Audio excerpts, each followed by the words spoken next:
شیخ کا کردار بہت کلیدی ہے.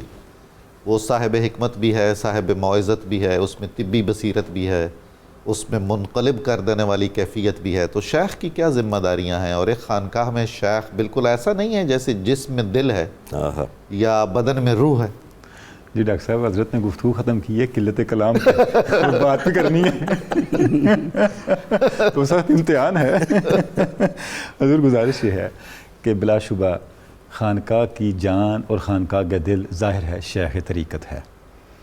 یہ وہ مرکز و محور ہے جس کے گرد خانقاہ گھومتی ہے. سبحان اللہ. کیونکہ جس نے بھی آنا ہے شیخ کو آئیڈیالائز کر کے آنا ہے. اس کے سامنے جو نمونہ رول ماڈل ہے خانقاہ کے اندر وہ شیخ ہے. حضرت نے بڑی پیاری بات ارشاد فرمائی تھی، اگر شیخ جھونپڑی میں بھی بیٹھ کے نا وہ خانقاہ ہے، کوئی شک اور نہیں. کروڑوں کی عمارت بنا دی، شیخ نہیں ہے تو کچھ بھی نہیں، وہ ویرانہ ہے، اس کو آپ خانقاہ نہیں کہہ سکتے. وہ صوفی یونیورسٹی ہوگی، کہلائی جا سکتی. تو اب ڈاکٹر صاحب گزارش یہ ہے کہ اب یہ شیخ طریقت ہے کون؟ ظاہر اس کی بہت کوالیفیکیشنز، بہت ڈسکشنز ہیں، لیکن ایک چونکہ وقت کم ہے اشارات کیے جا سکتے ہیں. ضرور. قرآن مجید کی روشنی میں دیکھیں ڈاکٹر صاحب تو شیخ علم ظاہر اور علم باطن کا جامع ہونا چاہیے.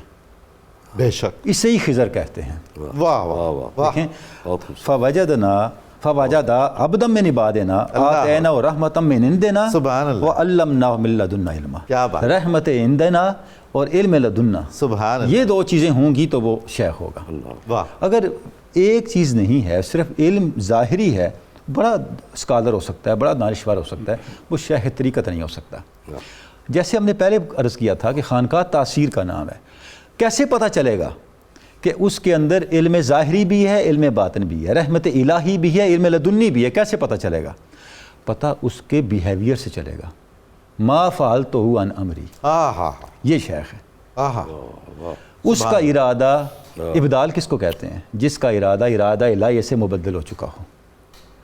اس کا ارادہ نہیں ہوگا، اس کا نفس فنکشنل نہیں ہوگا، بلکہ وہ ارادہ الہی کی فنکشننگ کا میڈیم ہوگا. کیا بات ہے. اگر یہ نہیں ہے تو پھر عام آدمی اور شیخ میں فرق کیا ہے؟ واہ. تبدیلی کہاں سے آئے گی؟ تو ڈاکٹر صاحب وہ اپنے پاس آنے والے کو بھی اسی سے گزارتا ہے. سبحان اللہ. اب اگر اسی کو دیکھیں 3 معاملے ہوئے. قرآن مجید نے جو تصور دیا اس کی عملی تائید یا وہیں دے دی یا ہسٹری سے دی. جی. تاریخ کو اٹھا قرآن مجید پڑھ کے دیکھ لیں، یا تو وہیں بتایا اکثر تفسیرہ کیا ہے جو میں قرآن مجید جو کہہ رہے اس کو عملاً کیسے کرنا ہے، یا وہیں بتایا یا تاریخ سے مثالیں دی.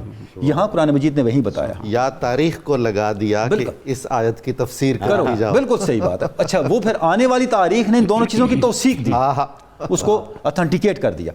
اب ما فعلت عن امری تک پہنچنا کیسے ہے؟ اپنا ارادہ ترک صلاۃ جو اربع ہے، اپنا ارادے سے پہلے نکلنا ہے. اب کشتی کا معاملہ پیش آیا، بیٹے کا معاملہ پیش آیا، لڑکے کا معاملہ پیش آیا، دیوار کا معاملہ پیش آیا. تو اب اس لیے تو علامہ نے کہا علم موسیٰ بھی ہے تیرے سامنے حیرت فروش.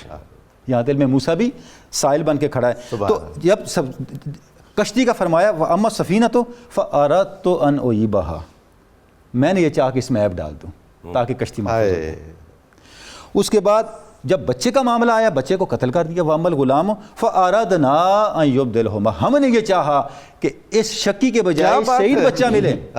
جب دیوار کا معاملہ وَأَمَّا الْجِدَارُ فَأَرَادَ رَبُّكَ، سبحان اللہ. نسبت فعلی اب دیکھیں 3 چیزیں ڈاکٹر صاحب. جب کلیتاً عیب ہے تو اپنا ارادہ کام کرتا ہے. یہ گویا جب تک ہمارا اپنا ارادہ کام کرے گا عیب ہی عیب ہے. جب ساتھ اللہ کے ارادے کو شامل کریں گے عیب بھی ہے خیر بھی ہے. بیٹے کو قتل بھی کیا جا رہا ہے اور اچھا بچہ بھی آ رہا ہے جی. اور جب اپنا ارادہ بالکل ختم ہو گیا، اللہ کا ارادہ آ گیا، سبحان تو صرف خیر ہی خیر ہے. دیوار کھڑی کر دی، خیر ہی خیر ہے. یعنی شیخ کامل اپنے ارادے سے لے کے اللہ کے ارادے کو سمجھنے اور اللہ کے ارادے میں فنا ہونے تک سالک کو پہنچاتا ہے. سبحان. یہ خانقاہ کا بنیادی مقصد ہے. ڈاکٹر صاحب تصوف 3 مراحل سے گزارتا ہے. سب سے پہلے انسان بناتا ہے. جیسے آپ نے شروع میں ارشاد فرما دیا انسان ہے تو کافر بھی ہے، مسلمان بھی ہے، یہودی بھی ہے، مومن بھی ہے. دوسرے مرحلے پہ صوفی کیا کرتا ہے؟ صوفی ایک مثالی مومن بناتا ہے. بے شک. لیکن اس کے آگے بھی ایک مرحلہ ہے. وہ کیا ہے؟ صوفی کا اپنا تصور کائنات ہے. صوفی اس تصور کائنات پہ لے کے آتا ہے. وہ تصور کائنات کیا ہے؟ وہ کسی چیز کو، کسی عمل کو، کسی خیال کو ذات حق سے الگ کر کے نہیں دیکھتا. سبحان اللہ. ذات حق کی معیت جو ہے وہ شعوری اور لاشعوری طور پہ سالک کے ساتھ چلتی ہے، اور جب وہ معیت غالب آ جاتی ہے تو پھر یہ حال ہوتا ہے ما فعلت عن امری، میں نے خود اپنے مرضی سے تھوڑا ہی کچھ کیا، اللہ کے. اور اب ڈاکٹر صاحب آپ دیکھیں بنیادی طور پہ بندہ مومن کی پوری زندگی یا تو اس منزل تک پہنچنے کا نام ہے یا اس منزل تک پہنچنے کی کوشش کا نام ہے. دیکھیں ہم کوئی کام کرنا ہو تو کہتے ہیں یہ بھی سورہ کاف ہے، ہم سورہ کاف پہ کھڑے ہیں ابھی، اور سورہ کاف کہتی خان کاف میں جب ہم نے کوئی کام کرنا ہو تو ہم کہتے ہیں انشاءاللہ جی، اور جب ہو جائے تو ماشاءاللہ. سبحان اللہ. اللہ چاہے گا تو کریں گے، اللہ نے چاہا تو ہو گیا، ما فعلت عن امری. سبحان اللہ. یعنی آپ دیکھیں وَإِلَى اللَّهِ تُرْجَعُ الْأُمُورُ. سبحان اللہ سبحان اللہ. یعنی جو صوفی ہے وہ آپ کو اپنی فطرت پہ لے کے آتا ہے.